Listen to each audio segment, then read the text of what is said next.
Do you love books? Do you wish you could hear some insights straight from the author themselves? Join Sam Hankin, your host, as he interviews top-selling book authors and dives into interesting and unforgettable discussions here at The Avid Reader. Hi, everyone. Welcome to another edition of The Avid Reader, brought to you by Wellington Square Bookshop. And I'll brag because we just won Best Bookshop in Philadelphia.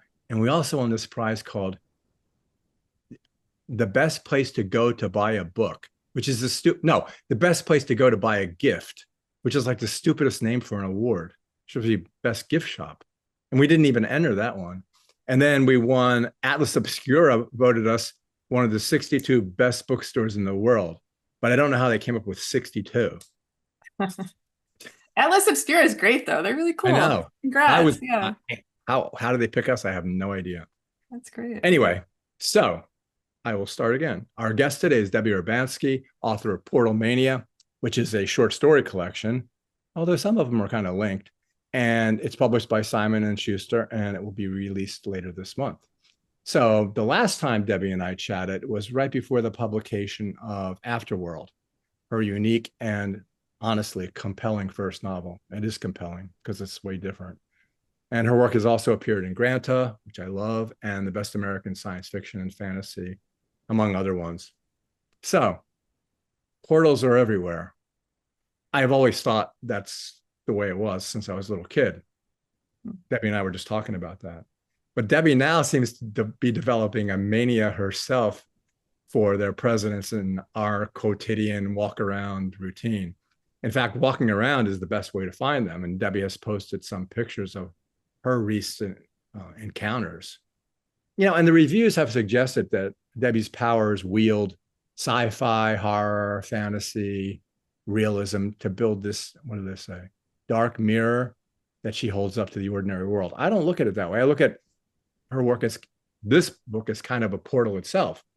And it's funny because it's a portal to a world we actually live in. And in this, one of the stories suggests it's a world that's already kind of fled past her premonitions, much to my own actual horror.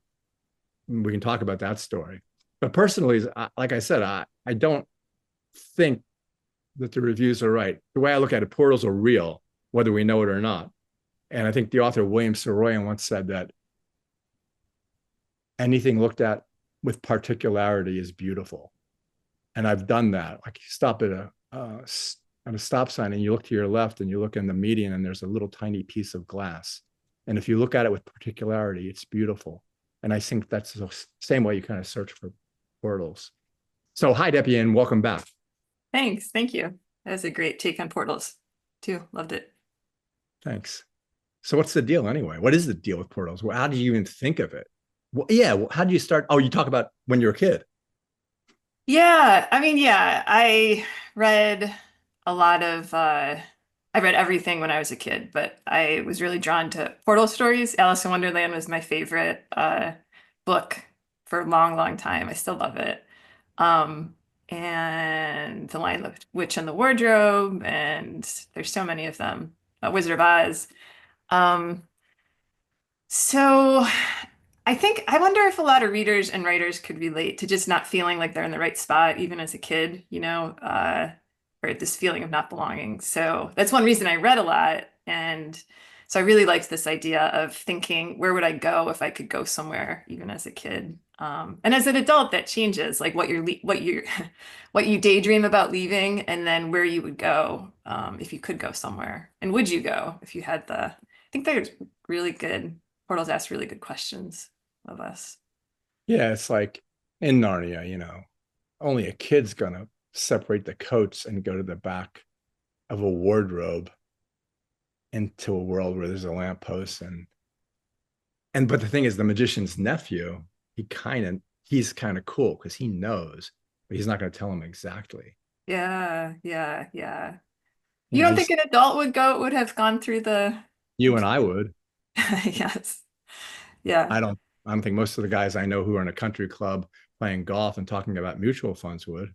Sure. I guess if you feel really grounded and you really like your country club, you don't want to leave it. That's a good... No, your portal is golf. Mm-hmm. Sure. It honestly is. You have that Zen. I mean, it's a weird thing. Well, anyway, so like, we can't go through all the stories, so I kind of want to go through some of them, especially the first one, and then also Luke, because Luke is like the part I was saying was linked, you know? Hmm. Hmm. So like the first one gives, that's where you get, the first one is the one that gets spooky. So it's called Promise of a Portal. And I don't have this on my computer. I just have notes here. So I always look for your turn of phrases and then you can tell me what the story's about. But like when you say, um, one of the women reminded one of the women reminded me of a crocodile, you know, and then so in your own head you see that, and so like, do you like sit there and you think, well, okay, yeah. Do you how do you do that? Uh, I do actually. So often I write more quickly, but I do have these moments when I want to spend a lot of time on the language, and I can't remember if that was one of them, but sounds like it could have been, where it could take me forever, like a really long time. I come up with tons of different ways to describe something. I think about each word. I look in dictionaries, um, multiple dictionaries until I find the right language. Yeah. Now I can ask ChatGPT. Yeah. But see, like, you're right. A growth in her neck behind her left ear. I mean, these are like pivot points for me because as soon as I read it, I write it down because, yeah. But so and a bank of shredded clouds. So I go, okay, I'll ask ChatGPT. She goes, a tattered veil of clouds doesn't work. A ragged tapestry of clouds doesn't work. A torn bank of clouds doesn't work. But a bank of shredded clouds does. Hmm. And everyone, I love ChatGPT. Everyone in my bookstore hates it, and they go, "There's no humanity in it." And that was the first time I really kind of noticed that. Anyway, so Promise of a Portal. So there's these old ladies driving around in trucks, which is spooky to start with, Yeah. and they're luring kids in. So that starts the book. So that's the first time you got kids, you got them being lured, and then they actually disappear. So that's how you started out. So portals aren't a good thing even from the beginning. I mean, yeah, I'm kind of challenged. Are portals good? Yeah, Uh, I know. yeah, or are they creepy? Well, that's creepy. That's a That creepy one's creepy. portal. Yeah. Yeah, but I find it interesting. The narrator still really wants to find one and she can't, right? She thinks she Oh thinks yeah, it's out there somewhere. and there's so many emotions involved. Like she's jealous of her mom, and the kids who have later on, the kids who have friends who have portals, they're crying because they don't have one, and it's almost like they're a narcotic in the book. Hmm. Mm-hmm. Mm-hmm. Yeah, yeah. And they're obsessive, right? People get obsessed with them especially if they can't find theirs, or if they found theirs, then got stuck back in this world, kind of get obsessed with the memory of where they had been. The first story is the only one where they actually come back different. Yeah, I guess I'm thinking of the Portal one, where Oh yeah, it's like a right. fictional character who comes back. Yeah. Yeah. What do you say? What do you say in that one? You say verge on the verge of leaving, on the verge of leaving the world. Mm-hmm. Mm-hmm. Mm-hmm. That's a lot of the way I look at it now. It's the verge. The what Yeah, they yeah, it's like a border, right? Yeah, they call it the uncanny valley now. Mm-hmm. Uncanny Mm-hmm. valley is like if you look at, for want of a better term, deep fakes, or if you look at AI now and the seemingly exact humanity in the picture is not exactly, and it creates this feeling of uncanniness, dread, um, like unfocused feeling, and you don't know what it is. Yes, I love that. I love when the photo's a little off. Like sometimes it's almost too perfect at this point, but a couple of months ago or a year ago, you notice something. Yeah, but I can still tell. But now I'm going, why do I think this? The arm's a little Hmm. a little rubbery like or something. Okay. Okay. but I don't know Interesting. how much longer I'll be able to do it. Yeah, right. Um, so in any event, because the first story to me is like an introduction. Did you decide on the order of the stories or did your publisher switch them around? My agent, I was really I have a lot of stories and I was admittedly terrible at trying to turn them into a collection. So, my agent kind of gathered them up in the first place, and then my editor came in and changed the order a little bit. It's funny because if you look at the cover, which I don't know whether you picked it out or vetted some, but the cover is real science fictiony, but the girl has this like 1950s look, you know? Yeah, yeah, yeah. She does seem happy and full of wonder to be going through the portal, you know? Should she be? And then on the back, I have the actual copies just came, so the back of the book Oh, now yeah, I don't is have that. yeah, yeah. They did a hand coming through, which is That's creepy. pretty good. Yeah. Her fingernails are painted. Yep. Yep. So they did that. Yeah, Simon Schuster does a really nice job of involving the authors, I think. So the designer gave, I don't know, 5 or 6 options, and there was a lot of back and forth, but this was the one we decided on. And I think it's perfect. It was jarring when I first saw it, but I kind of like that effect. That is, Unsettling, you know. yeah, that's the effect Uh, you want. yeah, yeah, Well, like I always say this in the interviews, everyone says, don't judge a book by its cover, but every single person who comes into my bookstore does that. Unless right. they come in knowing the book they want. But otherwise, Hmm. Hmm. this is on the front table, they're going to like the cover and they're going to buy the book. Yeah. Yeah, yeah, Isn't that totally. weird? That's why publishers pick them and not authors. Sure. Yes, yes. Um, the second story, How to Kiss a Jockey, how do you pronounce it? I made the word up, but I think it is Hajaki. That's how I would say it. Yeah. Well, and the first phrase that got me there was kissing a fleshy wall. Because how many people have ever said that? Nobody. Maybe one person. Yeah. I haven't Googled it, but yeah, I don't know. Oh, I Google some of your stuff. And then in the election, oh, this is horrible because I do this and no one else has read the book. So I'm just saying in the election, like everyone knows what it is. Explain how the odd and even days work. So I wrote that after the 2016 election, and I had this idea that what if the country decided as a compromise, it's kind of naive, very naive thinking about the current state of things. But back then I thought, well, what if there could be a compromise where one day the conservative Republican president would be in charge and get to do whatever they wanted, and then the other day the liberal Democrat president would be in charge and they'd undo each other's things every other but the whole populace of the United States would have to kind of try and follow who's ever in charge that day to make the country functional. It's no different than what happens now because nothing happens. We got out of the Paris Accord, then we got back into it. Yes. Like, Yeah. um, and it's funny because the name of the one candidate who's the conservative one is Klobuchar, which reminded me of Amy Klobuchar, who was running that year, but was liberal, and you made this one conservative instead of Levine, who wasn't. I realized, yeah, I don't that I when I reread it, I did think of Amy Klobuchar. I'm not sure why I did that, to be honest. You switched her parties. Yes, yes. Sorry, Amy. And then you did like, oh well, like my dream. You go, I think my skin has these enormous pores. That's why I had my dream about sloughing skin off.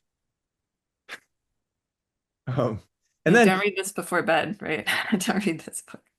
that's when I was reading them. And then it's like not that they have jockeys, you have Malones, Drosies. I just wrote these down. Smiths. Some of them I can't read because it was late at night. Thangers, Porcines, Astrals, Chasians, and they're all under the ambit of wonderfuls. Mm-hmm. Mm-hmm. So explain, since I'm doing the same thing I just did, explain what those people are and what they become and why it's so controversial. So I was imagining, what if people started changing? In this case, it was women mostly.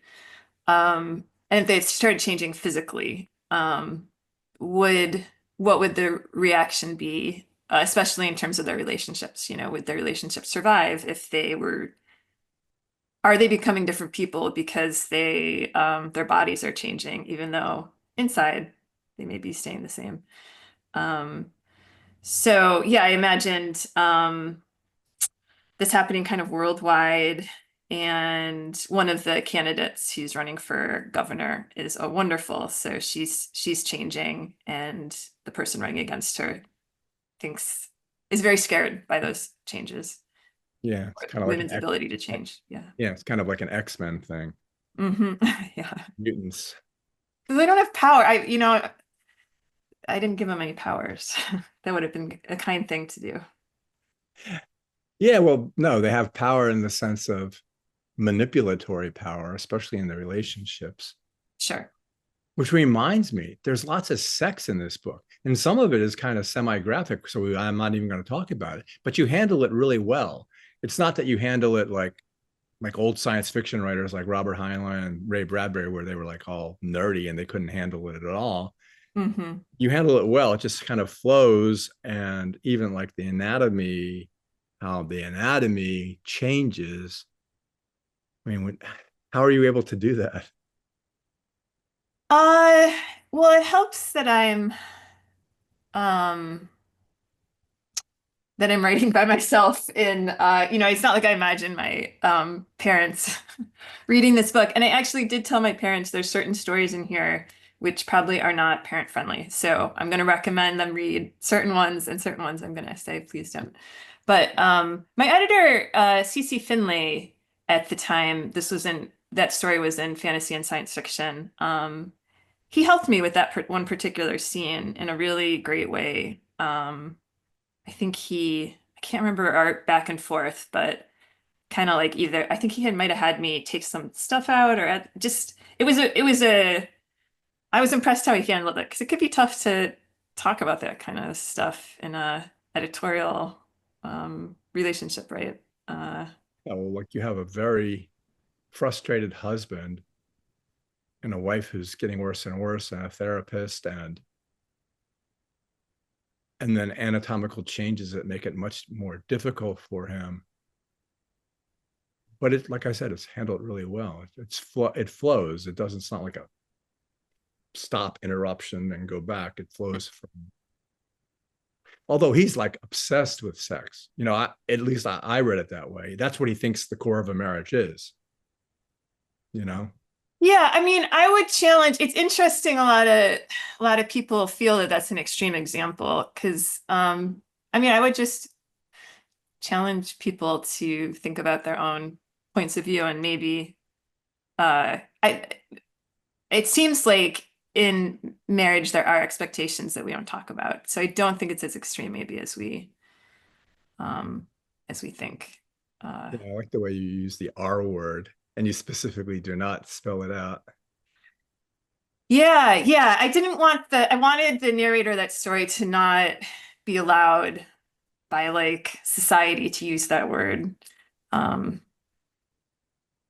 Yeah. uh just because she's been told it doesn't apply to herself. So Yeah. And the other thing is the book is like overtly political because you give statistics, like you say, okay, there's 45 countries that recognize this, but there's 140 countries in the world.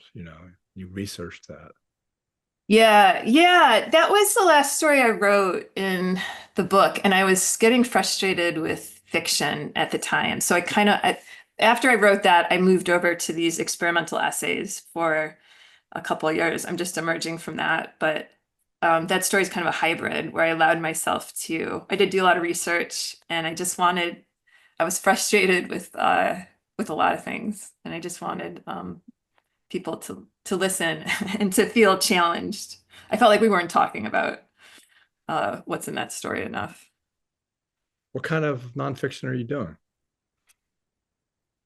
I call them like uh, speculative nonfiction or experimental speculative nonfiction. So for instance, I wrote an essay where I have a good friend whose son died by suicide at 19, and I was really frustrated that I couldn't help my friend. I'm a writer. I have like so few skills. And so I decided to try and bring the my friend's son back in writing and to kind of play around with what that would mean and what that would accomplish. I think it's called "What is the Point of Fiction If It Can't Bring Someone Back from the Dead?" And I think there's a Japanese type of literature like that, where they take real events and then they fictionalize them. I can't remember what it's. really, Yeah, there definitely is. You should look it up. wow, yeah, I'd love to read that. Yeah, it's a strange thing because they take real events, but then they alter them, which seems to be a disservice to the real events and the people who are in them. But I've never really actually read one. But I always forget. I should be writing this stuff down. Um, It's really hard to get that stuff published here. Places didn't know if it was a story or an essay, and they kind of wanted it to lean one way or another. And with that particular story, I did work with my friend a lot and had him read it and make sure he was okay with what I was doing. I find that we have someone who works with us whose son committed suicide. He hung himself by his favorite fishing hole. And then his brother wrote this beautiful essay about how he fished and how he tied, beautiful explanation of how he tied the line around the hook. He wheeled it around 7 times and then threw. It was absolutely beautiful. Actually, I sent it to Liz Moore and she loved it. And, Oh, yeah. Okay. and so, yeah, when that happens, I don't ever go up to someone and say if there's anything I can do, because the only answer is yeah, you can bring my son back. Mm-hmm, mm-hmm, mm-hmm. Bringing someone a casserole really isn't the way to go. Right. So I Yeah. just say, hello. I don't. I don't. Yeah, and the other thing about inappropriate about me is when people come in, they have cancer and they have no hair, and I just said, "Oh, do you have cancer?" And they say, "Yes." They would rather you say that, and then they discuss it, and then you start laughing about it. And, Yeah, I think that's great. I've heard that, I think nothing that we could say in those situations will be as bad as the actual event. So why not go ahead and just, yeah, they yeah, want they. You have to peg your person. You of course, can yeah. pretty much peg a person within 10, 30 seconds. Yeah, I yeah. wouldn't go over that boundary. But when you know the person is the right person, it's kind of like it's not a relief, but they enjoy it. It's fun. Yeah, yeah. I mean, rather than pretending, right, that nothing's Yeah. wrong or yeah. And I go, you'll probably be okay. Maybe you won't. You'll probably be okay though. Yeah, I bet that would be a relief. That's great that you do Yeah. that. Um, so it's funny you talk about the going out and looking at the sky and seeing Orion's belt, but only knowing it's Orion's belt because you can see the belt. Isn't that everybody? The only way to see Orion, it's just right. That's how you've been, right? All your life. Yeah, I've been working on it. I have probably five apps on my phone that help me Yeah, me identify too. stars. I mean, I really want to be the sort of person who can know everything about the sky, but work I in know. progress. Whenever I had like a new girlfriend, I always wanted to go out, and I did take astronomy, and I always wanted. I thought it'd be cool to explain. It'd be like being really good on the guitar or something like that, and playing. Yeah, yeah. But It I is know, like it's like a superpower, right? like everything else, I would kind of make it up. Um, yeah, and so like the next story, "Long may the land be bright." Right? No, right? Is that the name of it? Long may my yes. Yeah.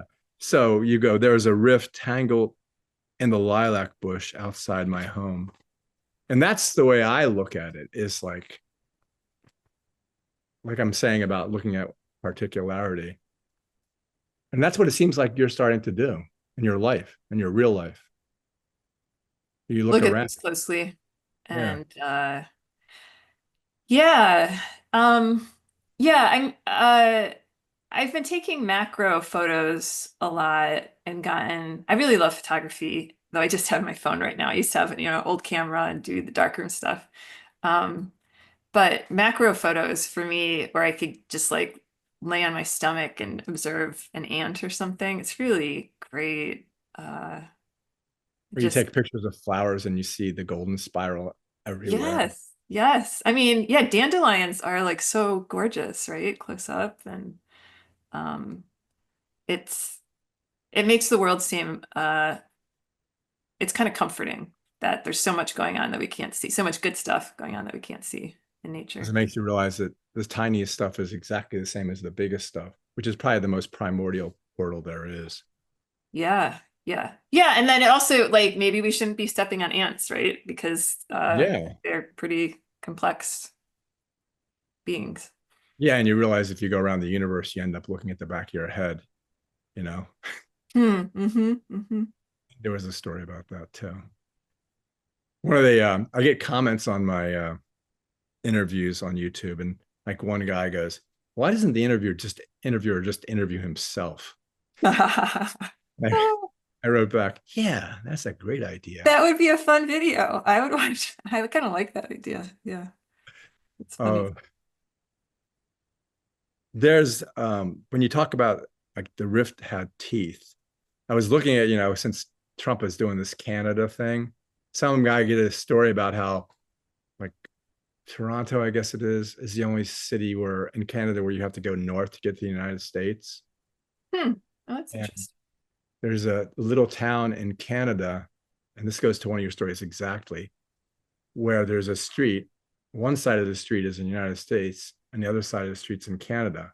So there's Oh, houses that's on both sides of fascinating. the street. Wow. That must be complicated. A complicated place, you know.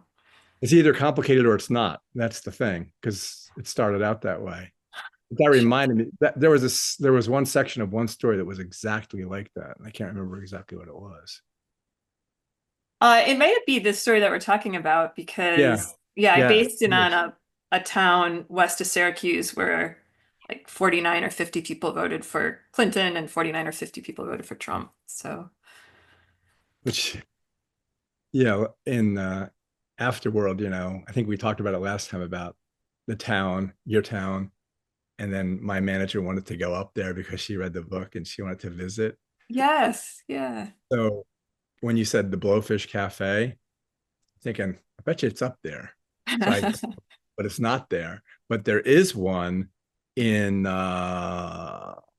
Beltsville, Maryland, about 30 miles south of Baltimore. That's where we should go there and have lunch because I know there's got to be a portal there. That's a fun idea. Yeah. Live stream from there. And it's a good menu. They have rock shrimp and they have fried oyster subs. Oh, It's I'm a cheap. vegetarian, so I don't know. But maybe they have fake oysters. Um, and then another one is I'll leave that story alone is afterwards. Is the snow the snow hung in the air as if stuck, and that's a great image too. And that's another one you must have thought about too. I would think. Yeah. There's a feeling in that story of being stuck. I mean, actually, the whole book probably. But we do get a lot of snow in Syracuse, and my window right over there looks out onto our very small backyard. But snow does sometimes. It's really gorgeous. It could fall slowly, but sometimes it goes up again because of the wind, and it does seem to just stay there sometimes. Yeah, and you end one story with basically saying, and in the morning we were submerged or something like that.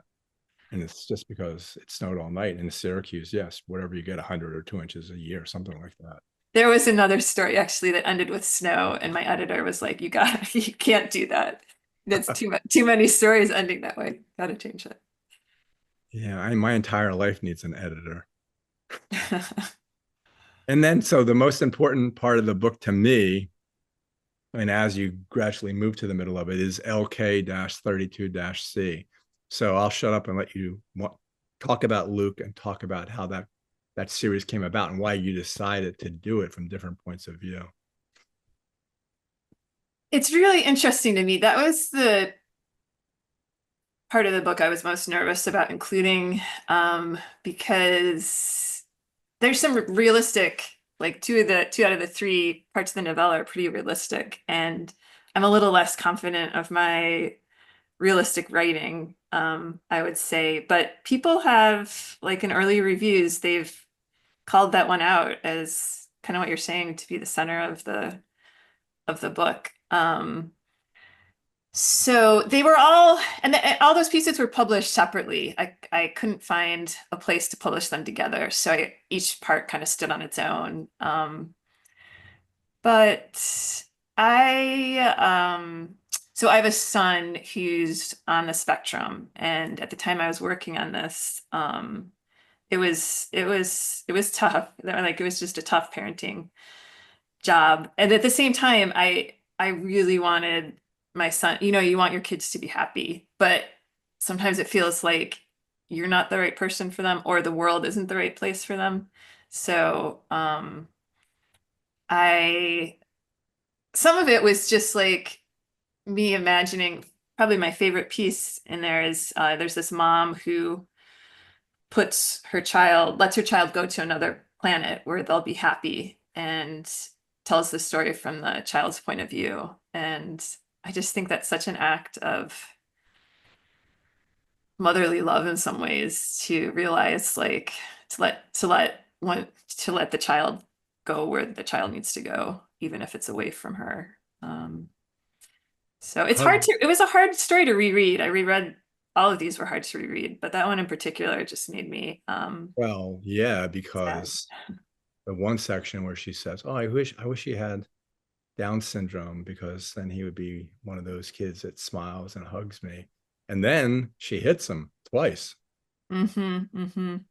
Not good. And I can understand not wanting to read that again.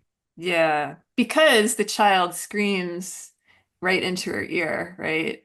So Well, you it's say it's reflexive, and that's why I feel sorry sometimes for. I feel the sorriest for people for a guy who's driving his kids. He never drives his kids to daycare, so he drives the kids to daycare one day, but then he locks the door and goes up to his office and comes down 6 hours later, and then he may go to jail, but he just forgot that he had the kid in the back seat. Oh, sure. Yes, right. Where it's not intentional, but yeah, yeah, yeah. It's like Um that. You say yeah because you say it's reflexive. yes, yes. So it's still a parent's responsibility, but it's really hard if a child is screaming in your ear to remain calm, right? Especially after several years of like intensity. So yeah. Therapists in this book really suck, and I don't know if you had any experience, but each time they're basically criticizing the mom because they have no skin in the game, and they just say, not that you're doing this wrong, but be upbeat about it. And it's the worst advice in the world because it just doesn't work, and it makes you feel like a failure.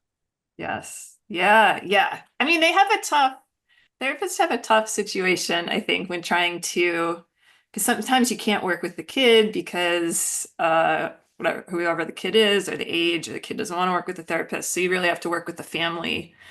And there's I have had some really good therapists, and I've had a lot of really bad family and marriage therapists. So it could be damaging, what they're telling you to do. Or it could, like you said, make you feel like a failure. So tough. It's tough. Another comment I got was someone went, "Yeah, the interview was pretty good, but I don't think the interviewer should be talking about his failed relationships. Very unprofessional." I appreciate with you that it's more of a conversation, because I find it really boring to just talk about myself, to be honest. So like I appreciate that about you. I think that makes for good conversations. Yeah, I mean, I could be like Terry Gross. "Hey, what's your book about?" Or, "I really enjoyed your book. Tell me a little bit about the process of writing. What is your writing process?" It's my favorite one. Oh. What's your schedule? What writer is excited? And the writer sounds bored when they're talking about that, right? Because they are. What writers influenced you? I don't really, okay. Yeah, I know what influenced you already, so it doesn't make any difference. And you can Plus, find that online so many places too anyway, right? yeah. Yeah. Um, yeah, so the kid, so Luke, I mean, he's really an admixture of so many things because he's so cool and he's created this world and he draws beautifully and he's young. And but at the same time, I I couldn't handle it.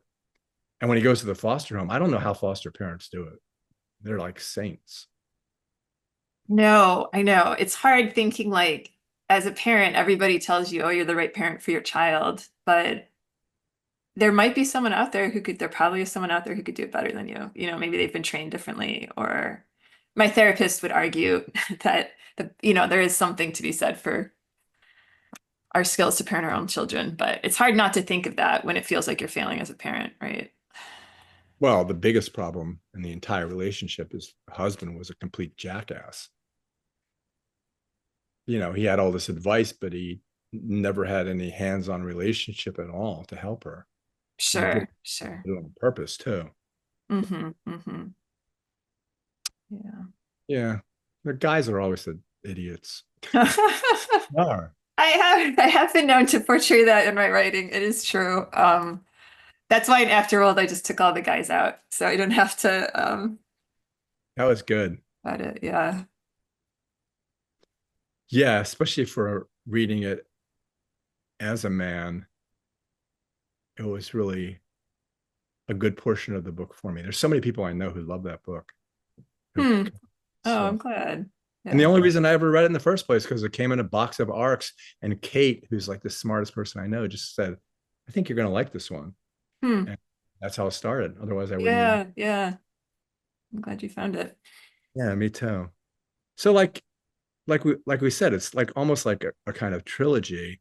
And there's some things you do that are interesting because in one, you're like Kafka because you just use the initials rather than the names.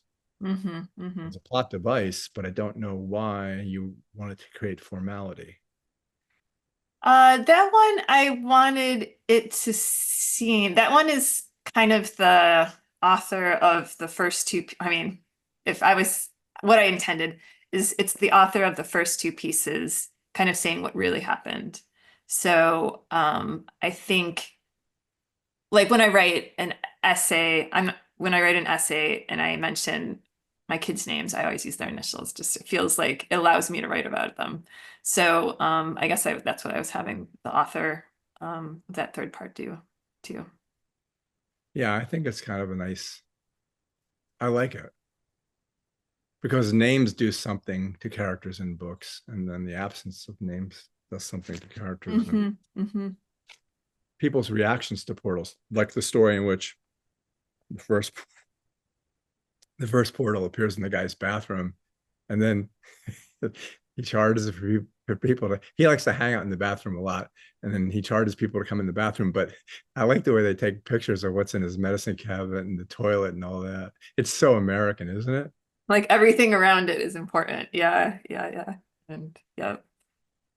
But it's like, and that story is the one where I was telling you that it's interesting the way you make it, and it's gradual the way you do it, where you make it so that eventually the portals are enticing and inviting, and especially, and children figure prominently in the book, obviously, especially the children who feel like envy because their best friend has a portal and they don't.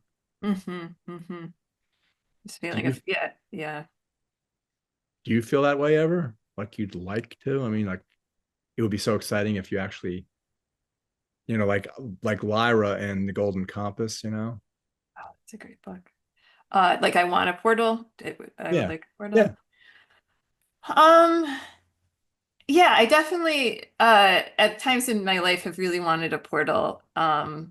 I would I go through one now? I'm trying very hard to want the life that I have right now due to a lot of therapy with a lot of talks with my therapist. And I did a year-long DBT class What's DBT? by dialectical behavioral therapy. Oh So yeah, my brother does it. Yeah, yeah. And that's all about kind of being in the moment and not letting your brain go ahead or behind. So if I remember all the stuff I'm supposed to remember, I would say I do not want a portal. At least right, maybe like at the end of my life would be a good time. And death is kind of a portal, right? Like who knows where we're You mean going. like when you're as old as me? So no, on my when I'm 370, that old. Yeah, it's funny. So I work out 3 times a week with a trainer, which actually has made a big difference in my life. And Great. yeah, I'm doing really well. And I said to the guy, I'm not always going to be able to do this. And he goes, yeah, but not today. What a good answer. Yes. I know. And then like when I sit here sometimes and I look out and there's the trees. Kurt Vonnegut tells a story about this kid. No, it was his nephew, I think. And he had an uncle who just was like worked at him as a mechanic, never really talked that much. And the uncle would take the kid fishing, and they would sit by the side of the pond, just sitting there with their lines in the water, not catching anything at all. And Hmm. the sun was shining, and on the leaves on the tree, the water was beautiful. Then the uncle would turn to the kid and he would go, "This is fine." And it's like, yeah, it is. It's just, Ah, it's there's, enough, right? It's yeah, there's like, nothing wrong. We're yeah. here. Yes. Yes. And usually if you in DBT they talk like if you take most moments down to the very, very, very moment, you're okay in that like micro moment. Occasionally you're not, but majority of the time you are. So if you remember that, Well, I mean, it's good advice. I give good advice. I've never taken it, but I can tell you anxiety, regret, guilt, grief, remorse. Where's the upside? hmm. Yeah, yeah. Yeah, if you could let that stuff go. Um, I know it's very easy to talk about it, isn't it? But I really do like that DBT thing was life-changing. Really? It's they use it for borderline personality disorder, but also depression, which a certain kind of depression, which I had. So it's one of the, yeah, it was like you had homework every night and classes were maybe 2 hours, 3 hours a week. It's pretty intense. Have you ever read that book, Three Men in a Boat by Jerome K. Jerome? Hmm, no, I haven't. You should read it. It's really good. Three Men in a Yeah. Boat. Write it down. I'll send it to you. Okay. Um, um, yes, about these guys. But in the first part of the book, he's a hypochondriac and he goes to the library, just like people do now on the net, and he gets this book of ailments. And he finds as he reads it, I have everything. I have every ailment. So he goes to his doctor and he says, I have everything except housemaid's knee. And and the doctor gives him a prescription and he takes it to the pharmacist and he says, here, fill this out. And it says, um, the pharmacist says, I can't fill this. And what it says is sleep more, eat one steak a day, and take walks. Oh, that's great. Yeah, that's good advice, right? Yeah, well, that's the thing is like me going to therapy too for longer than you have. You know how they give you the DSM now it's six. The diagnostic codes. Yeah, I yeah. have everything too. Yes. Yeah, yeah. I think it's funny, uh, like everybody taking whatever diazepines or Lamictal or whatever antidepressants they take, and then you think of Ukraine, and there's no reason to take antidepressants in Ukraine. You don't have time or inclination to do so. Hmm. You think people aren't taking antidepressants in Ukraine? I don't know. That's my thought process because they should be depressed and they should be worried and they should be unhappy because they don't have time to be happy. Sure. Though antidepressants don't, sometimes they just make you functional, right? They don't necessarily, Yeah, so you can commit suicide because you're motivated. that is like, there's a black box label on it for, yes, for the I first always couple weeks, but the goal is to make you functional, I think. Yeah. Are you I mean, we don't have to talk about it, but are you anti-med? I know some people are where they don't like No, I'm not anti-med at all. I do feel like,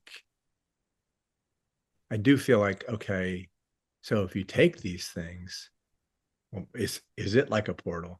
Because you're no longer what you were, you're something different. So you would be different if you didn't take them. Yeah, yeah, yeah. I started taking them in 2016 and like on them forever. But and my therapist frames it where you're gonna be more of who you were.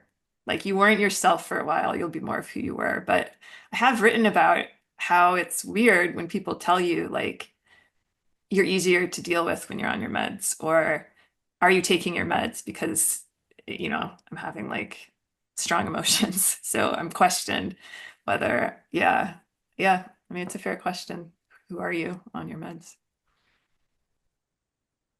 Yeah, I there's another thing just went out of my head too. But yeah, it's like when you go to Europe, they are amazed that 40 or maybe more percent of the United States is on medication, especially when you get to a certain socioeconomic level. Mm-hmm, mm-hmm.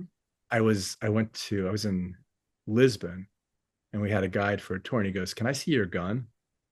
I said, "No, I don't have a gun." And they just assume it's like cowboys and Indians. They just assume that everybody in America has a gun, and they're excited about it. Yeah, that's bleak. Wow.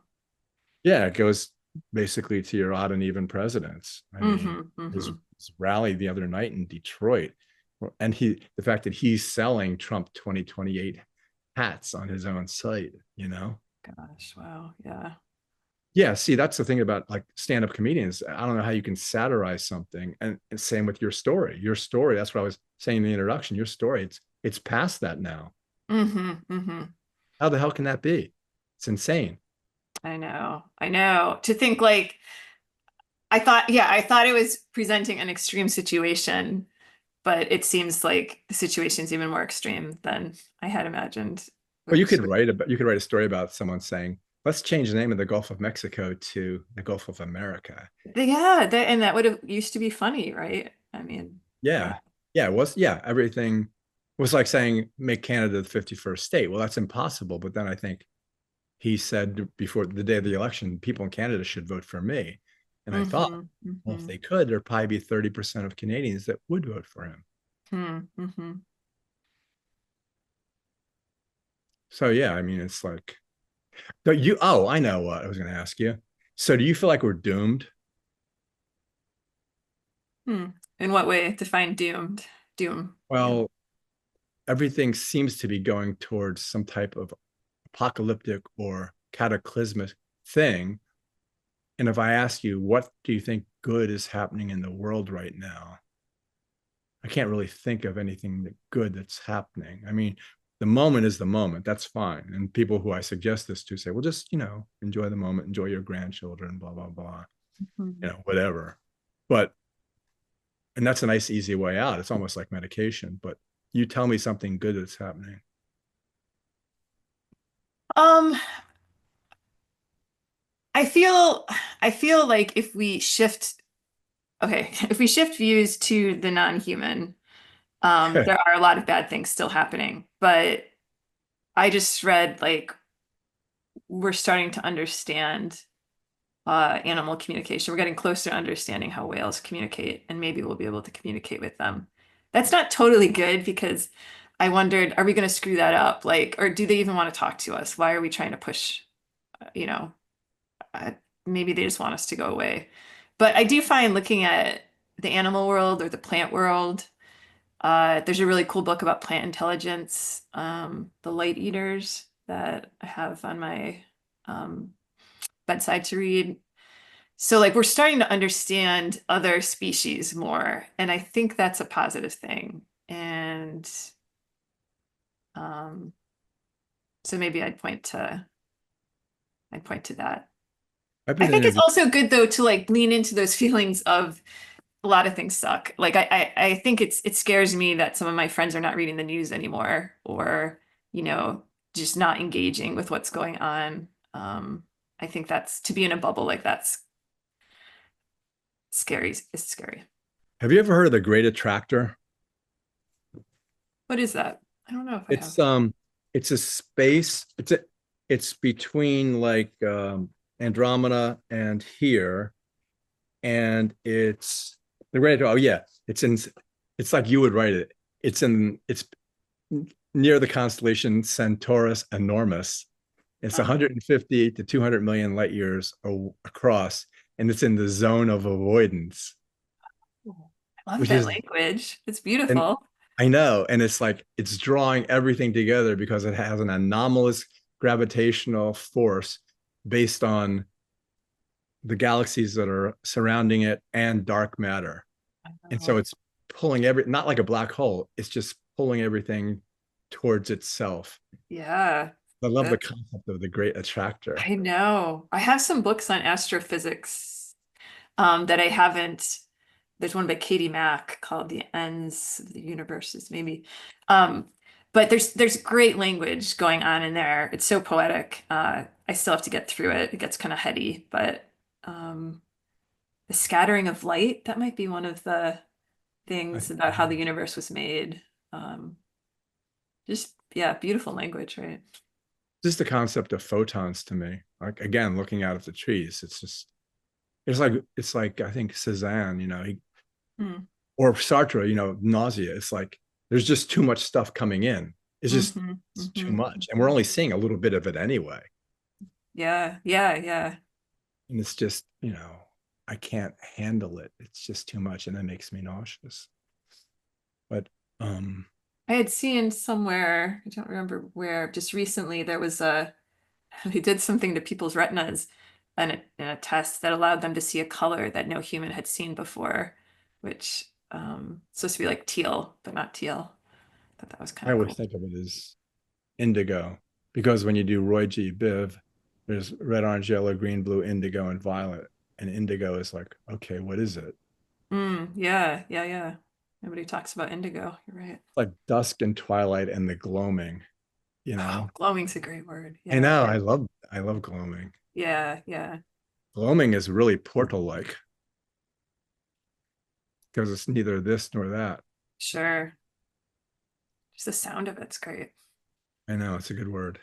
I don't interview people who write novels anymore. All I interview is scientists. It's just like David Chalmers, The Seat of Human Consciousness, The Hard Problem, The Easy Problem. These panpsychics who believe that everything has consciousness, including electrons. And Oh, I want to read about that. Who is that? Do you remember? I could look it up. Philip Goff, Okay. Goff. But David Chalmers is like the king. They all mentioned him. And then whenever I interview them and they all have their theories, I go, what if it's just a solipsistic universe? And you're not here or I'm not here. I just don't know which one. And Hmm. you're the universe. And they get really upset because it screws up all of their theories. Sure. Sure. But I don't care because it's just me anyway. So Makes for a good discussion, at least, yeah. yeah. Yeah, that's the thing. If it was a solipsistic universe, would you act any differently? Hmm. Hmm. Which goes to concept of good and evil. It's like, would you be good? And You who should defines good, too? you should write like a story about, how everyone when you're younger, people, or even when you're older, they go, like, if you saw this speeding train and there was a little girl on the track and you knew you could get there and throw her back to safety, but you'd be killed, would you do it? And you go, yeah, Hmm. but you have no idea. I guess it depends on what point of your life you're at, too, what age you're at, and uh, what day it is, maybe. I don't know. I think I would do it because I always think, okay, I can handle this. I can get it. I can do it. I wouldn't Yeah, do it because I was brave. I would do it because, yeah, I know how fast it's going, but I think I can probably make it. sure. So you think you could be able to save both yourself and this person? Yeah. Good. Yeah. I Yeah. always assume that, it's doable. Yeah, yeah. That's Portal like also. You've got me thinking about this all the time now. I see him everywhere, which is good. Sure.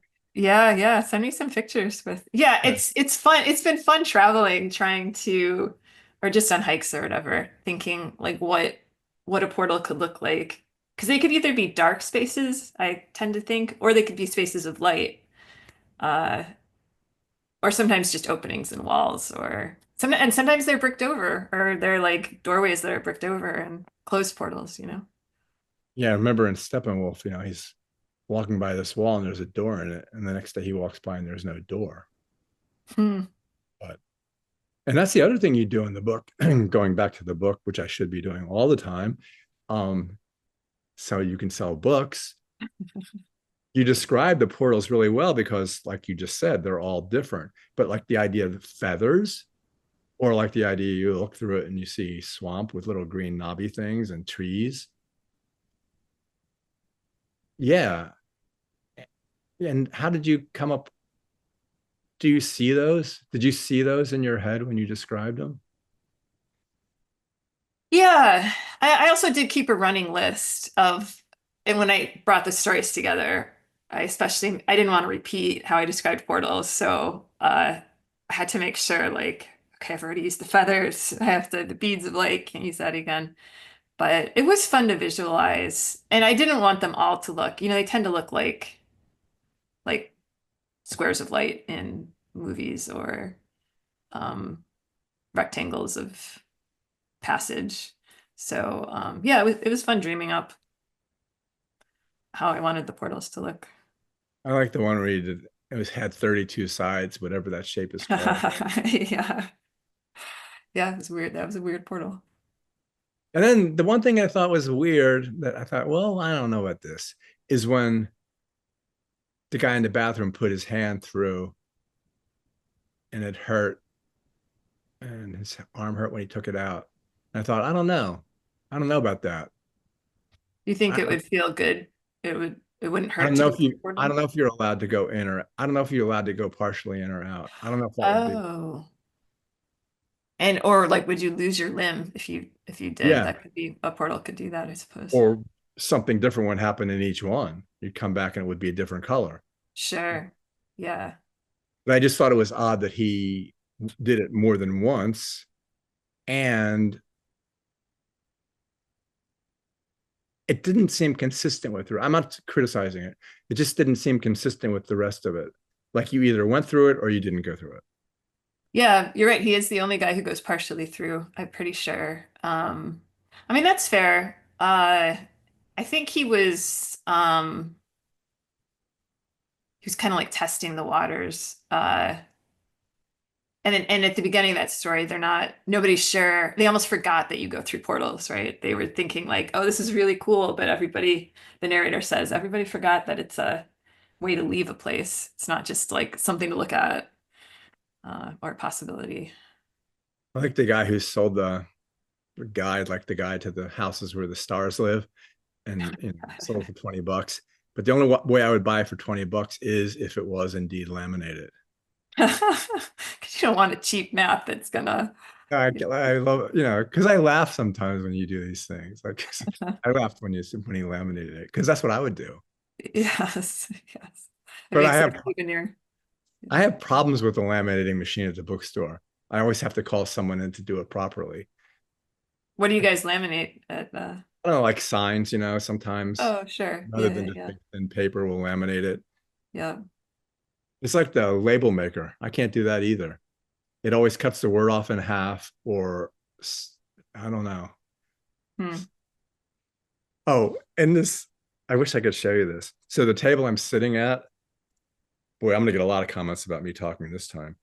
The table I'm sitting at, it's like monkey wood and it has all these holes in it. And the Huh. last interview, I stuck my hand through it and I couldn't take notes because I got my hand stuck in it and Oh no. I couldn't get it out. And my hand, I was just like a portal, and my hand, like I was getting scratched and I was pulling it out. And so I finally got done. I went, Carrie, Carrie. And she came in and she goes, just Oh move your gosh. hand up and to the left. And then it came right out. Did it work? Whew, good. Yeah, that's what she does to me. Yeah. Like, See, it's like that guy in the bathroom though, where he stuck his hand through halfway. He didn't get stuck, but maybe he should yeah, have. yeah. It was like I do these experiments that have no point, and then I end up getting stuck, which is exactly what I'm doing right now. Oh, be careful. Yes, or Uh, yeah, It's yeah. it's stuck again. Was it obvious in the video what was happening, or did you Oh yeah, no. I was just couldn't write it in yeah. because I'm left-handed. See, now Yeah. it's totally stuck again, but now Oh I see no. what she Okay. said. Okay. It was like, it was Chinese, it was like that, Sure. Yeah. Yeah. which I Um, give away to kids at the bookstore. oh, people still use those. They They're get not as record. good. They're not Really? nearly as good though. So they Okay. it's like if you went to a Devo concert now, it wouldn't be the same. Hmm. And Yeah, they're that's fair. touring. Oh, and when I was getting ready this morning, I was listening to Liz Phair on that album. How'd you put why is a little kid listening to Liz Phair? Well, I was originally it was Mason Jennings who was I'm from the Midwest, and there's this singer-songwriter in Minneapolis, Mason Jennings, who my son was just it was just that album for like months. I liked the album, but it's like you're saying, it's a weird album for a kid to like. Um, but then I didn't want to have that detail in the book, so I chose Liz Phair because she's from Chicago. She was a big deal when I was in high school, and Yeah, it's a just good wanted to give her a album. shout out. Um, Well, it's like my grandchildren in Florida, Ormond Beach, Daytona Beach. They just listen to that song Tennessee Whiskey over and over and over again. Or yeah, whiskey. kids are that's it's like it's not albums so much well, not always albums. It could be the No, same. yeah, there Just really aren't any albums anymore. hmm. Almost like there's not even a seat. Well, my stepdaughter said, I told her, why are you listening to CDs? She loves CDs. Hmm. And she says she just likes them. And I said, this sounds the same. Oh, And then I researched it and it isn't the same because what we listen to streaming is compressed and they leave out some of the zeros and ones where the CDs are not compressed. wow. I Sound didn't better. realize that. We just got a record player. My Mhm. husband still has a lot of his records, so we got a record player that has like a USB thing. It's a Mhm. high-tech one. But we were listening to some records with my son, and it was pretty cool. I kind of liked how it slowed you down. It brought back a lot of memories of, um, and they're still making records for a lot Yeah, of. but now they cost like They're $39.95. expensive. I I pay know. $2.99. I But know. the thing about record, and this goes to portals too, records are analog, which means they have all the data, whereas Mm. digital only has a piece of it. It's like in the Mm. old days, you might not remember when they had cars that had digital speedometers. People hated them because an analog speedometer, you can see where you were, where you're going, where you were, where you are, and where you're going. Whereas Sure.